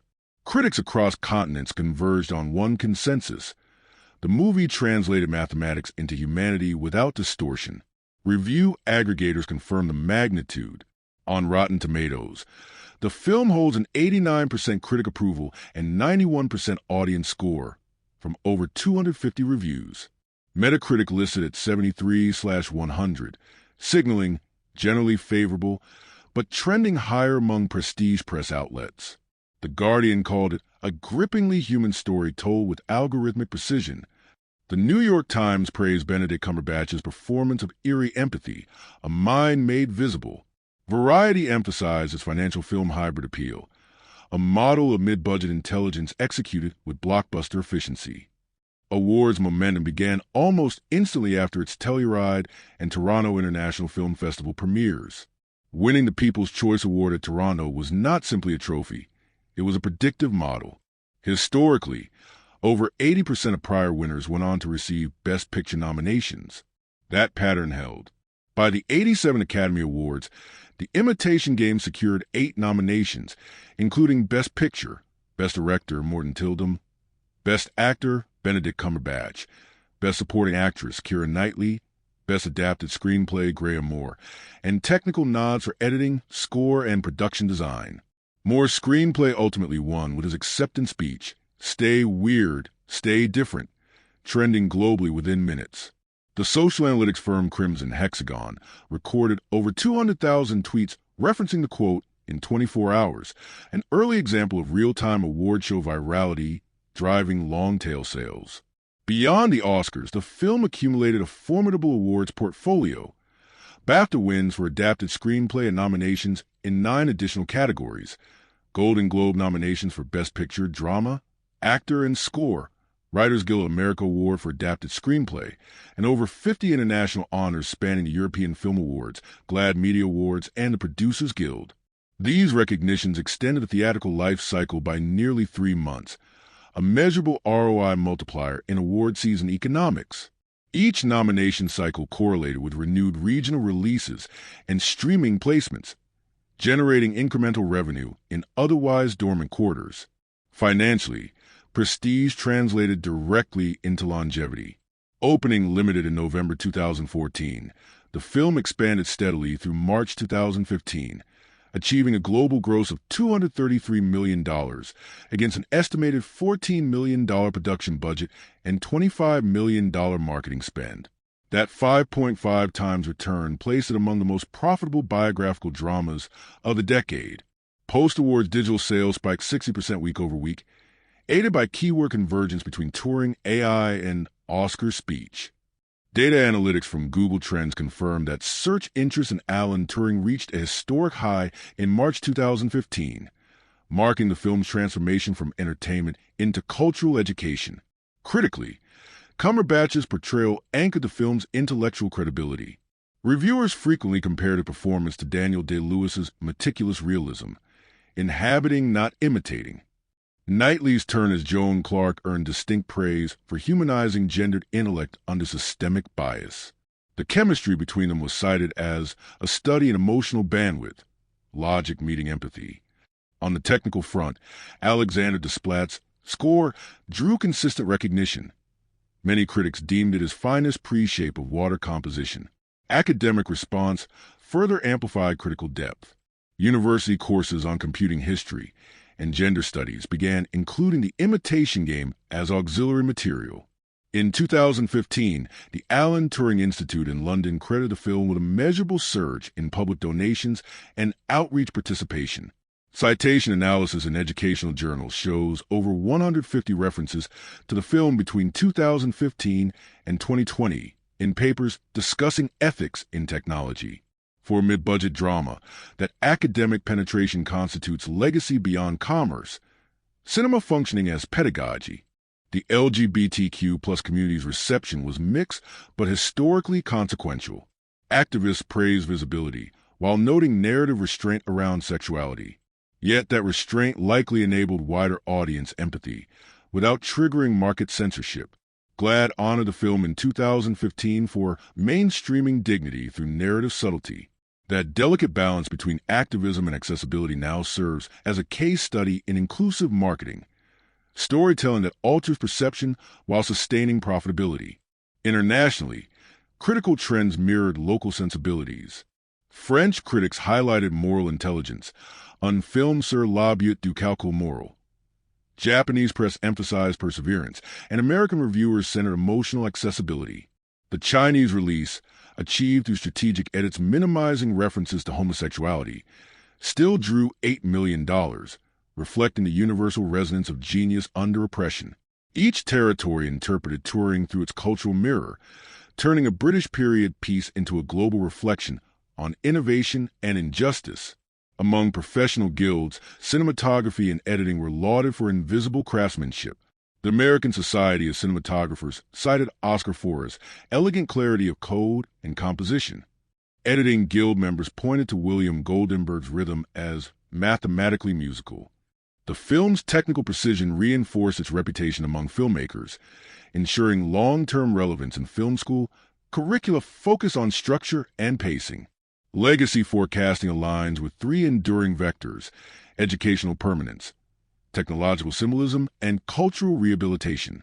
Keycap 1: Educational permanence. The film remains one of the most frequently screened historical dramas in STEM education contexts worldwide. Streaming service metadata, Netflix 2020 to 2023, lists over 100 million watch hours from university-affiliated accounts. Its accessible portrayal of cryptography continues to draw younger audiences toward computer science. Keycap 2: Technological symbolism. In AI discourse, the Imitation Game became shorthand for the Turing test in public vernacular. Mentions of the phrase in tech journalism increased nearly fivefold between 2014 and 2019, embedding cinematic narrative into scientific lexicon. Keycap 3: Cultural rehabilitation. By reframing Turing's story as both tragedy and triumph, the film influenced governmental memory politics. The UK's 2017 Turing Law, granting posthumous pardons of thousands convicted under historical anti-gay laws, was debated in Parliament with direct reference to the film, an unprecedented policy echo of cinematic storytelling. Critiques did exist. Some historians lamented dramatizations of conflict with Commander Deniston and the invented Soviet spy subplot, arguing they exaggerated tension for narrative clarity. Yet even dissenters conceded the film's emotional honesty outweighed its factual compression. The Economist summarized it best: "It is not perfectly accurate, but it is precisely true." In cultural economics, that balance, emotional precision within historical elasticity, sustains relevance longer than literalism. Awards data confirm this durability. Even a decade later, retrospective polls by Empire and BBC Culture ranked The Imitation Game among the top 10 biographical films of the 21st century. The Splat score continues licensing revenue through documentaries and educational programming, and the film's script remains among the most downloaded from the Academy Screenwriting Library. In streaming rotation, its completion rate, percentage of viewers finishing the film, remains above 80%, signaling repeat engagement rather than passive play, a hallmark of intellectual rewatch value. From a reputational finance perspective, the film elevated everyone involved. Morten Tyldum transitioned to high-budget Hollywood projects Passengers. Cumberbatch's global Q-score rose by 40% within 6 months, and Black Bear Pictures leveraged its success to finance higher-risk prestige ventures. The Weinstein Company, before its collapse, cited The Imitation Game as one of its final major profitability anchors. A decade onward, the legacy forecast remains bullish. The movie's blend of factual reverence, human empathy, and economic efficiency positions it for canonical endurance. As digital culture increasingly re-examines ethics in computation, Turing's story, mediated through this film, retains moral and intellectual capital. The likely trajectory: continuous reevaluation through educational use, AI ethics discourse, and biographical comparison studies. Its half-life, unlike most awards fare, lengthens with each technological leap that reaffirms Turing's prophetic relevance. Ultimately, The Imitation Game proved that a film can achieve dual optimization, emotional profit and financial solvency, when engineered with intelligence. It converted algorithmic thought into universal motion, and in doing so, secured both its critical immortality and its cultural dividend. In the final analysis, The Imitation Game stands as proof that cinema can reconcile the impossible trinity of art, technology, and capital.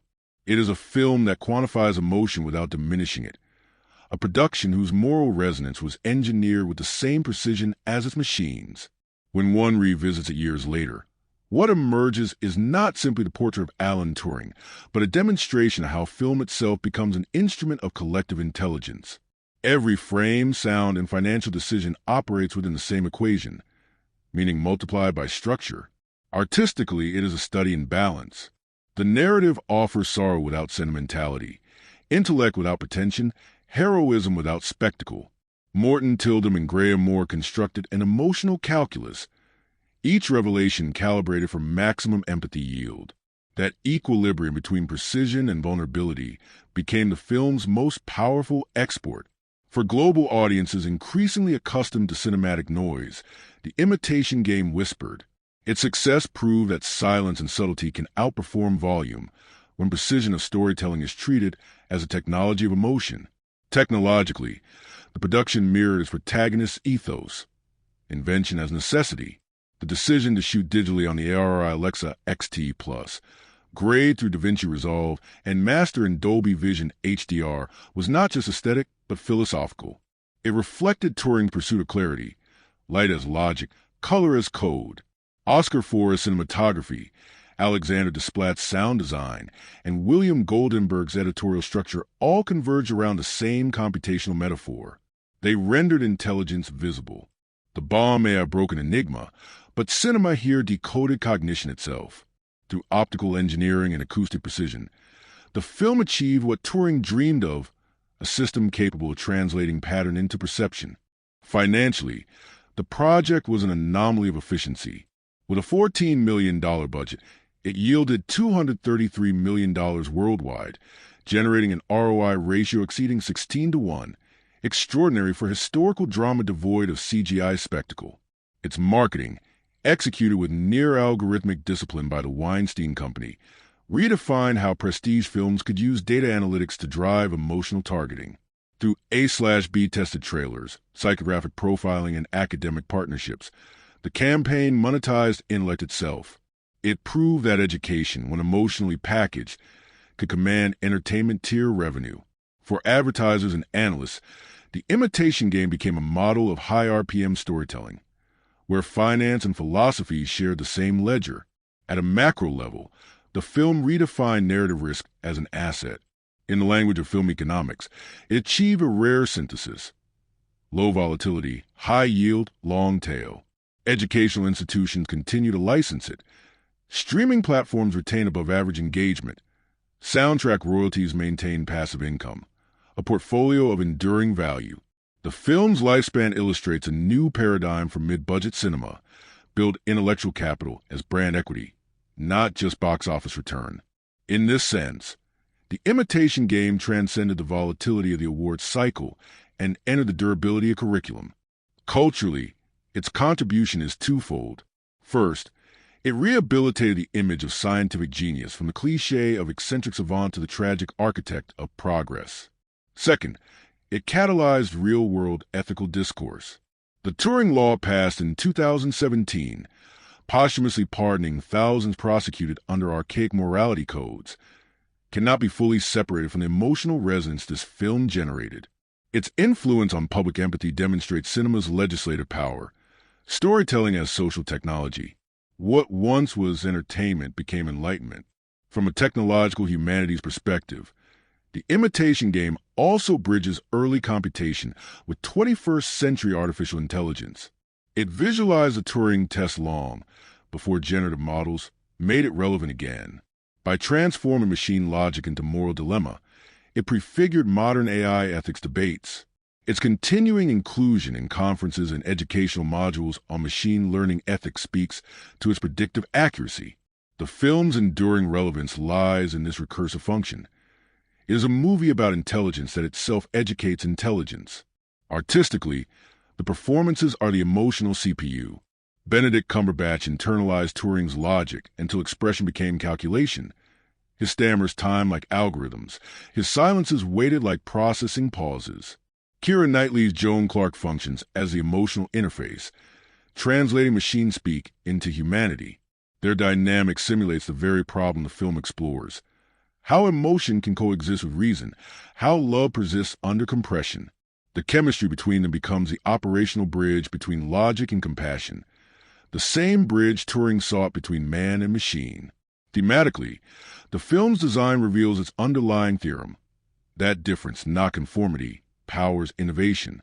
Every structural choice, nonlinear editing, asynchronous sound, geometric framing, reinforces that philosophy. Tyldum's restraint as director is itself a moral stance. He allows intelligence to breathe. Unlike conventional biopics that flatten complexity into sentiment, the Imitation Game dares to treat intellect as drama. It reminds us that tension can arise not only from conflict, but from cognition, from watching a mind at work. When analyzed through Cinema Vault's lens of art-tech capital harmony, the film's architecture achieves triadic equilibrium. Art provides the empathy engine. Technology ensures precision and reproducibility. Capital enables reach and longevity. None dominates the other. Instead, they form a closed circuit of sustainable creativity. Each investment, emotional, technical, financial, yields a measurable output in cultural currency. That equilibrium is the modern studio's holy grail, and the Imitation Game achieved it through design rather than luck. 10 years later, its lessons extend beyond cinema. In business schools, it exemplifies efficient production management. In tech circles, it symbolizes ethical computation. In film studies, it stands as a case of emotional engineering. It teaches that innovation thrives not in chaos, but in constraint, that creativity is an algorithm for empathy. Through its very existence, it demonstrates that profitability need not be inversely proportional to intellect. Even its imperfections, minor dramatizations, selective omissions, serve a higher fidelity, the truth of feeling over the fact of chronology. Like encryption, meaning here is layered, each decoding reveals a deeper pattern. The viewer participates in the act of deciphering, performing Turing's work anew. By aligning audience cognition with narrative structure, the film transforms spectatorship into simulation. It is not just about Turing solving enigma, it is about us solving Turing. In the end, the Imitation Game functions as a philosophical device, a reminder that intelligence, love, and courage are systems that require maintenance. Its legacy is not only the restoration of one man's honor, but the reaffirmation of humanity's capacity to compute compassion. In every sense, narrative, technological, and economic, the film accomplished what its subject could not during his lifetime: universal recognition. If the Imitation Game has taught us anything, it is that the boundaries between art, technology, and finance are artificial. Each needs the other to evolve. Cinema, like the bombe, is a machine built for decoding humanity, and sometimes, if designed with precision and empathy, it can even change history. If you found this deep dive meaningful, my literature-loving friends, consider liking and subscribing so we can keep decoding the business and beauty of cinema together.